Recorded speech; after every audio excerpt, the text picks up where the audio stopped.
fine. Il a connu une carrière de 12 saisons dans la LNH avec les Nordiques de Québec, le Lightning de Tampa Bay et les Kings de Los Angeles.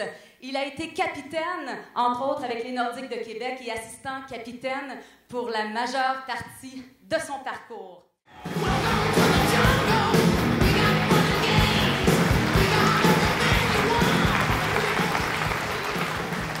Merci. Combien d'entre vous croyez qu'au moins une fois dans votre vie, vos schèmes de pensée vous ont nui? Levez la main. Nos pensées influencent notre attitude, puis l'attitude peut être à la fois notre allié ou notre pire ennemi. Et croyez-moi, je sais de quoi je parle, parce qu'autant aujourd'hui mon attitude est la raison de mon bien-être, autant elle a pu me faire souffrir profondément durant ma carrière dans la Ligue nationale de hockey. Au hockey, là, j'ai été très, très choyé. J'ai joué avec les deux plus grands joueurs de ma génération, Mario Lemieux et Wayne Gretzky. Qu'est-ce qui faisait là que ces deux gars-là avaient autant de succès et qu'ils contribuaient autant au succès de leur organisation? Lemieux, Gretzky, juste par leur présence dans le vestiaire, là, ils rendaient tout le monde meilleur alentour d'eux autres. Tu sais, souvent on dit que l'enthousiasme, c'est contagieux. Des gars comme ça, là, ils n'attendent pas d'attraper la maladie des autres. Ce sont ceux qui la transmettent. Avec une seule chandelle, pensez à un gâteau de fête, là, avec une seule chandelle, tu es capable d'allumer sans autre.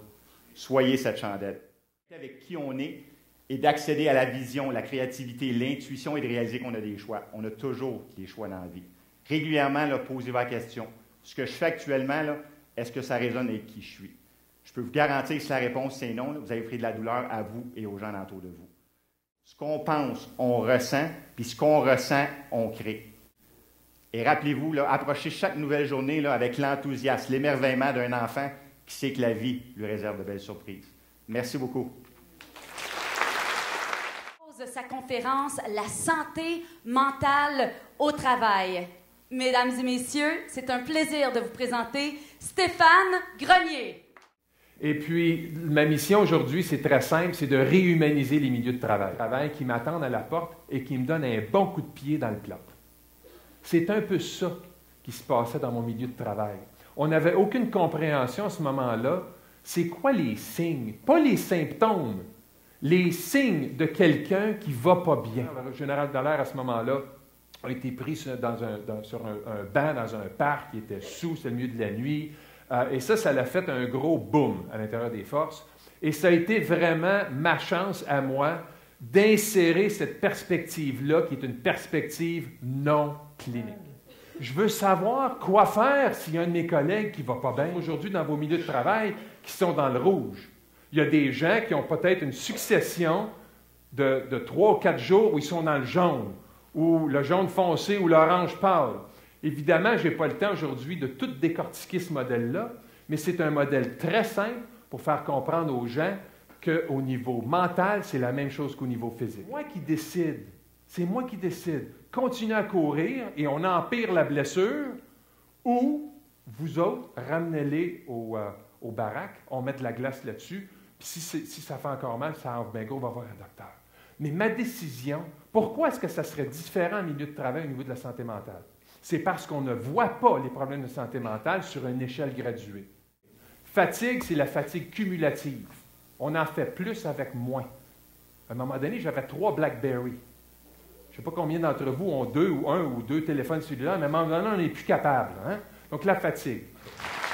Merci beaucoup, Stéphane. Mesdames et messieurs, voici Sylvain Guimond. Jamais jugé quelqu'un avant d'avoir marché 1 000 dans ses souliers. Eh bien, ça, c'est bien vrai. Donc, dans vos souliers, voyez-vous, ça marche. Ce que je veux surtout parler avec vous, c'est de l'être.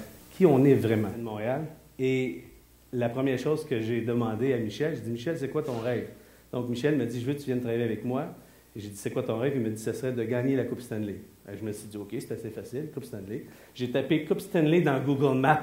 Mais là, je vous le dis, là, j'ai fait ça vraiment pour le vrai avec tous les instructeurs du Canadien de Montréal et les gens du Club Ferme Hamilton. J'ai tapé dans Google Maps Stanley Cup. Ça m'a donné Stanley Cup Drive, c'est à Las Vegas. J'ai dit, Michel, pas compliqué, on l'a à Stanley Cup, et là, on va faire la route, ça prend 42 heures, puis on va arriver exactement, puis on va la ramener, puis on va avoir une parade sur rue Sainte-Catherine. Ah, mais c'est faux que le hockey commence pour ça, par exemple. Donc, dans vos entreprises, dans ce que vous faites, c'est exactement la même question que vous devez vous poser. À quel endroit on veut aller? Et d'où on part? Donc, où on en est aujourd'hui? Quel est notre bilan? Et où on veut aller, les obstacles? Et le rêve est extrêmement important. Parce qu'on peut y penser, on peut faire un focus, on peut se mettre des photos partout, mais un jour, il faut le faire. Il ne faut pas seulement le mentionner. Donc, présent, absence et silence. La présence, c'est d'être là à 100% dans le moment présent. L'absence, c'est lorsque ma tête commence à penser ailleurs. Je ne suis pas là en ce moment. Mon corps peut être là, mon esprit est ailleurs. Le silence, c'est lorsque je ne pense plus. On a dit 60 000 pensées par jour. Et c'est vrai. Nos pensées se battent constamment. Donc, lorsque je vis en silence, c'est là que je suis le plus productif. Si c'était facile dans votre entreprise, regardez bien. Vous avez un patron, vous avez des gens, des adjoints, puis vous avez un paquet de monde autour qui travaille avec vous. Si tout le monde était exactement pareil, la même couleur, je dirais une seule phrase à tout le monde, puis tout le monde la comprendrait exactement pareil. Une fois, avec le Canadien, on faisait des entrevues pour un joueur, puis il y avait un Russe, on lui posait des questions, puis il n'attendait même pas que ça soit traduit par le Russe. Il dit « Me, I score goals ». Puis là, on posait la question « Oui, mais si on te demande de jouer un jeu plus défensif, comment tu vas être? »« Ah, me, I score goals ». C'était la seule fois qu'il disait. Donc, quand il est sorti, Dr. Mulder, dans ce temps-là, c'était André Savard, on a ri beaucoup.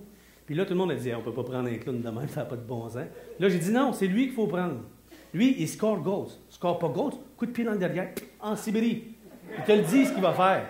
Engager ceux qui s'engagent. L'objectif de la conférence de Mme Christine Michaud, c'est de redonner à chacun la pleine responsabilité de son bonheur dans tous les niveaux de nos vies, grâce à des outils novateurs et positivement transformateurs.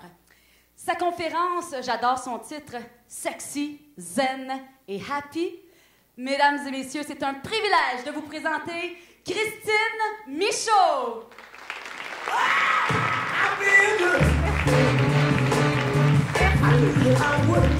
Merci beaucoup. Je dépose. Comment vous vous sentez?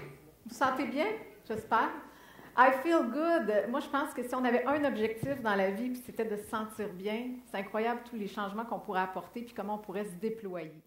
Mais ce que ça nous dit surtout, c'est qu'on étudie les comportements des gens qui sont heureux. Qu'est-ce qu'ils font? Qu'est-ce qu'ils intègrent dans leur vie pour être bien, pour être heureux, pour se réaliser, pour se déployer? Toujours, c'est stimuler la pulsion de vie. Ça, je suis en train d'étudier ça présentement. Ça me fascine totalement. Je me dis, si on pouvait stimuler davantage la pulsion de vie en nous et avec les gens qui nous entourent, ce serait extraordinaire.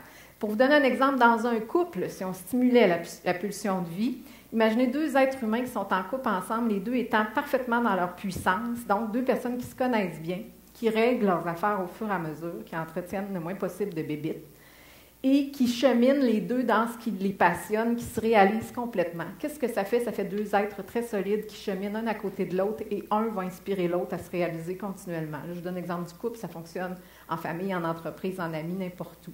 Et c'est ça, de stimuler la pulsion de vie, c'est ce que vous avez à l'intérieur, ce qui vous fait vibrer le plus. Qui connaît la pleine conscience? Mindfulness en anglais. Ça aussi, c'est mon dada des dernières années, c'est ce que j'étudie. La pleine conscience, bien, vous en avez une image. Hein? Mindful, tout dépendant comment on l'écrit, si vous comprenez l'anglais, vous voyez le personnage humain, en fait, qui marche. Son esprit est rempli de toutes sortes de choses. Et on s'imagine qu'il est assez stressé. Lui, là, il marche, prend sa marche, il fait beau, il y a un beau soleil, il y a des arbres, toutes sortes de belles choses pour s'émerveiller et stimuler son sentiment d'élévation. Mais lui, probablement qu'il pense à ce qui s'est passé dans la journée, la veille ou l'avant-veille, ou même plus loin que ça, ou il est en train de stresser parce qu'il y a quelque chose qui s'en vient. On est souvent comme le gars à gauche. On devrait prendre exemple sur les poissons rouges dans la vie. Imaginez un poisson rouge qui est dans son petit bocal, puis il y a un trésor dans le fond de son bocal. Fait que là, lui, il nage dans son bocal, puis là, à un moment donné, il voit son trésor, il est content. « Ah! J'ai un trésor! » C'est extraordinaire. Là, il continue, sa petite nage dans son bocal, 3 secondes. Ça passe vite, là. Fait que quand il revient, là, « Ah! J'ai un trésor! » Il l'avait oublié, il avait déjà oublié qu'il y avait un trésor. Donc, à chaque fois qu'il revoit son trésor, il trouve ça extraordinaire, tu sais. Imaginez si on était comme eux. Imaginez-vous, demain matin, vous vous réveillez, vous avez un chum ou une blonde couché à côté de vous. Ah! J'ai un amoureux, j'ai une amoureuse. Mais mon Dieu, je suis tombée chanceuse, je suis tombée choyée, j'ai une job, j'ai un toit sur la tête, peu importe. Puis ça marche de l'autre sens. On oublierait ce qui a mal été. Et là, ce que vous entendez, c'est la chanson de Calvin Harris, Let's Go, c'est mon petit côté jeune. Et ce que ça dit dans cette chanson-là, c'est extraordinaire. Let go. Premièrement, laissez aller, réglez vos affaires, libérez-vous de ce qui est trop lourd, de ce qui vous entrave, de ce qui vous fatigue, de tous vos petits morceaux de boîte dans votre vie. Essayez de libérer, régler le plus vite possible pour vivre libre et pour fleurir à nouveau, pour sentir qu'est-ce que vous avez en dedans, pour vous connecter à votre puissance, pour l'offrir au monde entier, pour servir dans la joie et surtout pour devenir sexy, zen et happy. Alors, let's go! Merci beaucoup!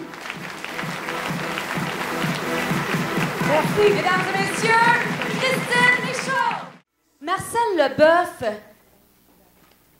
il ne cachera pas, là, sa grande passion, c'est le théâtre. Et c'est donc en 1986 qu'il a décidé de construire son propre théâtre. Tu sais, les coïncidences, le hasard, ça nous intrigue, ça. C'est intriguant, ça. Puis, des fois, il nous arrive un événement, on rencontre quelqu'un par hasard, et puis là, notre vie, elle déboule, un vrai domino.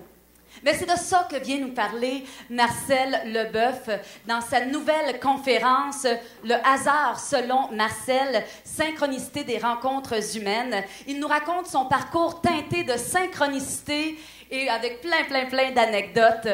C'est touchant, c'est très drôle et c'est du pur Marcel Leboeuf. Souvent dans nos vies, on a des choix à faire. Depuis qu'on est au monde, on a tout le temps quelque chose à choisir. Tu choisis si tu joues à tel jeu ou tu joues pas à ça. Tu joues avec telle petite fille, tel petit gars. Plus tard, un peu, c'est tes parents qui choisissent pour toi. Puis à un moment donné dans ta vie, tu as à choisir pour toi. Tu as à prendre, tu as des choix à faire. Puis les choix t'arrivent au fur et à mesure que tu marches. Un matin, tu dis, quand je prends pas mon char, je vais aller à la job à pied. Tu as rencontré quelqu'un qui va avoir un impact sur ta vie. Tu aurais été là en auto, ça serait jamais arrivé. Comment ça fait que ça se passe, ces affaires-là? Comment c'est arrivé dans ma vie, moi, les synchronicités et les hasards? Comment ça fait que j'ai réfléchi à ça? OK? Il n'y a pas de bon ou de mauvais hasard. Il n'y a pas de bonne ou de mauvaise synchronicité. Il y a des coïncidences qui t'indiquent que tu es dans le bon job et tu n'es plus dans le bon job. Il y a des hasards qui te disent que tu es dans le bon couple et tu n'es plus dans le bon couple. Après ça, tu as une décision à prendre. Il y a un choix de vie. Facile à dire, pas toujours facile à faire. Mais c'est ça pareil, la patente. T'sais. Le serveur, il arrive avec un set de clés dans ses mains, il garoche ça sur la table, il dit « Madame, vous avez oublié ça dans les toilettes. » La maman a crié, alors je fais un cri. « Ah, c'est les clés, Bruno! » Comment les clés, Bruno? « Ah, c'est un signe! » Wow, t'as une minute, là, wow. Ça arrivait bien trop vite, ça se peut pas. Je venais de dire ça, puis je ne croyais même pas. Fait que là, attends un peu. Le serveur revient, il dit, madame, je me suis trompé, il dit, les clés, c'est pas vous, il dit, à l'autre table, là-bas. C'est un signe. Bon, peut-être que ça veut dire que Bruno va t'aider à te trouver une passion. Elle dit, oui, mais j'en ai pas. Le moment qu'il dit, ouais, ok, bon. Ça, c'est le fun à compter, c'est extrêmement anecdotique. Où est-ce que je veux m'en aller avec ça? Ces hasards-là, ça sert à quoi? Voici à quoi ça sert. Est-ce que la maman a profité de cette occasion-là pour s'en trouver une passion? Malheureusement, non. Et c'est là qu'il y a le choix dans nos vies. Dans chaque moment de nos vies, il y a des portes qui s'ouvrent. Et tu as le choix de la prendre, la porte, ou tu ne la prends pas. Cette fois-là, la maman, malheureusement, n'a pas pris cette porte-là. Okay? Et elle s'en cherche encore des passions. Elle n'a pas vu l'importance de ce moment-là. Moi, je n'ai eu une grosse peine d'amour. Il a bien fallu que je pardonne à un moment donné. J'ai eu de la peine. J'ai coulé. Il a fallu que je pardonne. Pourquoi? Parce que c'est ça l'aventure humaine. Fait que moi, je lui parle de ça ce matin-là, qu'il faut tourner la page. Parce que si tu ne tournes pas ta petite page, tu restes écrasé à la terre et tu meurs. Le plus gros de la gang, la conférence est finie, le plus tatoué, il y a plus de tatous que de peau, il braille comme un bébé. Mais l'autre jour, j'ai un petit garçon, moi, Emmanuel, je prends en note ce qu'il me dit. Parce que des fois, les vieux nous disent des affaires, on peut les retenir, mais les jeunes avec. Je vais le chercher à la maternelle, OK? Et là, je me fais couper en venant en auto. Je me fais couper d'aplomb. Dans le char, je me fâche. Je suis fâché noir, OK? Et dans un moment de silence, j'entends mon gars en arrière qui dit « Papa, respire par le nez, t'es trop vieux pour te fâcher. » Je me suis reviré de bord, j'ai dit « Quel âge t'as, toi? » Il dit « 3 ans et demi. » Sacrifice. Les hasards des phrases puis des paroles. Alors, mes amis, j'espère que je suis un petit peu allé dans vos cœurs. Et c'est ça que ma nouvelle conférence, c'est vers ça que je veux m'en aller. Que je sois en entreprise, que je book des conférences dans des salles, etc. Avec David, c'est ça qu'on veut faire. C'est d'aller dans vos cœurs puis vous toucher. Et c'est ça que toute la gang, on veut faire. Merci beaucoup de m'avoir écouté. Merci.